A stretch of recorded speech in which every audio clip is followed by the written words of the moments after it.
Hello everybody! Welcome back to another fun-filled episode of Let's Play Sword of Mana, Ride That Frozen Wave Edition. Since last time, I've made it past Kala Peaks under my own power, collected all the treasure around there. Let's see. Check out my stats just to make sure we're all on the same page. I'm at level 40, which means I only gained one level while I was out there. Yeah, I got another level in the Lance, too. Lance is pretty good for that area. There's a lot of enemies that are neutral to it. They don't resist it, unlike the sword. No, actually... Yeah, the fish would resist the sword, I think. Whatever. It doesn't matter. Lance is great. We already knew that. So, yeah. Let's see. I'm not equipped with the lance right now, though. I'm equipped with the bow for this boss battle coming up. So, let's see what it's all about. Alright. I figured I'd show this battle since last time I didn't do too well on it. It took a while for me, so just get out of the way of those things. Okay, it's kind of hard to get out of the way of those things. When I was testing this battle, she didn't do that attack at all, so I'm not ready for it. I'm just going to stand over here. Yeah, it's the way. You want to stand right around here. You don't want to try and pursue her. Just wait for her to come to you. Oh my god, she's just getting out of here a lot. I feel like that tentacle thing did more damage. Ah, there we go. Okay, whatever. Just let Willy tank those hits. Okay, she's gonna do that. There. That was pretty easy.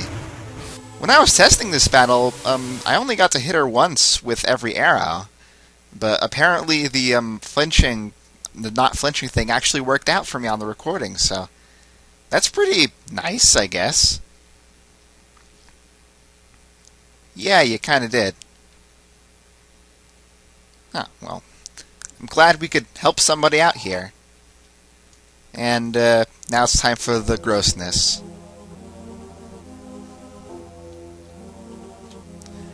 And we get, depressing music, so that's always nice. Hint, it isn't. Those ice blocks are a pain in the ass to deal with. Playing this game again kind of reminds me that some parts really aren't very well designed. I like the game, but it could have been better, you know. I'm just thinking about it in retrospect. It's no Seiken Densetsu 3, that's for sure. But I would place it a little higher than, what is it, Secret of Mana, just because you don't really have to grind as much as you do in Secret of Mana, because holy cow, that is just that's one major reason why I don't like Secret of Mana as much as some other people. Speaking of Mana games, I heard that a new one was announced for mobile platforms in Japan called Rise of Mana. It's free to play though, so people don't really have high hopes for it. So that's something. I don't know if it'll be any good, or if it'll even come out here in the States, but I wouldn't put money on it. Although they did release that remake of Secret of Mana on mobile platforms here. Not that it was much better, just graphically better. It's just hard to control with the touchscreen or anything. I didn't play it myself, but I might be able to if I really wanted to. Back in the actual game, we've got Durac doing stuff. He's a nice guy. He's got blonde hair, and blonde armor, too. No, it's gold armor. The castle looks pretty good, in good shape to me. We don't really need to rebuild much. Oh. I wonder where Marley's going. This is a point of contention for me. Just trying to figure out what's going on between these two. didn't discuss it more because we met Marley earlier on the airship, but I think it was something about Durac here shown through in Dark Lord 2, and that's why Marley wanted to serve him or something like that. She changed her identity, I guess, after Lorimar got frozen, and she went over to Grons instead. Oh, and when she says, "just release me," there, you can assume that he was, like, grabbing her or something like that. They just didn't animate it there.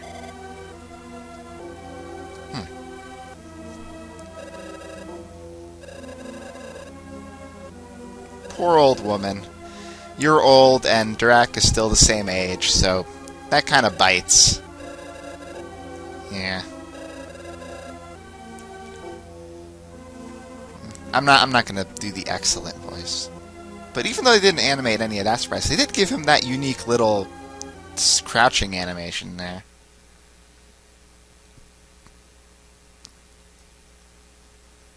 Well, looks like everything worked out here, I guess. And somehow we ended up back at the entrance. And we'll never see her again, unfortunately. So, what can we do? We can talk to you. Yeah.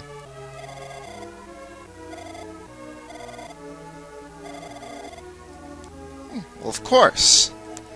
I don't think there's anything else we need to do here. I'm not going to risk it, though, so there's just going to be one person I want to talk to around here. I think it's somewhere over here. Is it you? Oh, well, thank you for telling me that. No, that's not you. I know it's not you. I think it's somewhere around here. No, it's just the peaks out here. Yeah, we don't need to go out there again. Yeah, I think I showed how to get there earlier. Was it you? No, you're the one with the side quest. I forgot that. Just now. Oh, man, but thou must. Oh, no? It isn't. Oh. Let me just go through that again. Yeah. No dice this time around. I'm not doing any side quests on screen. I've only did a couple off screen. Mostly the ones that take, like, no effort to do. Okay, so, let's see. I'm pretty sure it was a young man. Might have been you. Okay, yeah, I think that's the guy. The one who talks about Rocky Wilds. So, I believe that's all we need to do here. So, we can traverse the snowfield, go back to the armory. And the guy there won't be frozen anymore, and I don't need my bow anymore either. Huh. I guess I was just a little shy of leveling up after that boss battle. Aha! There we go! See, once... I guess it wasn't 50, it was 40, but either way, if you level up one trait 40 times in a row without leveling up anything else, you get a special accessory. In this case, the crystal ring. Now, what that does, it's basically a weaker version of the brownie ring. It increases all your stats by 20. You can buy the Drapnir from Nicolo's special shop that raises all your stats by 15, which is almost as good as this, but this is pretty good too, so... I'm going to save the crystal ring for Matt when we get him back, so he can use it, and I'll have myself on the brownie ring. That's how that's going to work out. So if you really want to play efficiently, you're going to want to get the crystal ring. All the other special rings raise only one stat by 50, so none of them are as good as the brownie ring at all. Yeah, see, now even my magical attacks are landing more often and doing more damage too. Like, I actually didn't. I was wondering if intelligence actually factored into a weapon's magical attribute, but I guess it does. With not only how strong it is, but with how often it procs. I believe that the number on the weapon... let me just show you here. Like, for example, the Lance's is 15 elemental power. I believe the higher that number is, the more often it procs, too. In addition to how strong it is, so everything helps a little bit, and that's nice to know.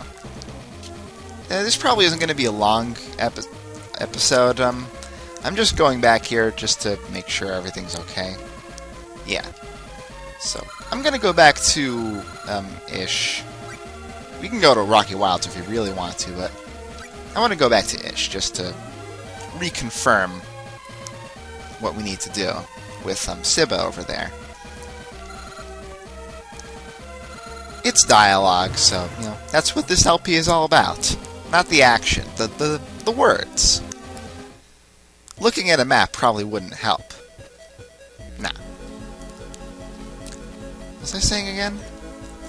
Oh yeah, this isn't going to be a long episode because Rocky Wilds, Subsea Volcano, and the other place, all those places, they're pretty long and narrow, and you got a lot of stuff to do over there.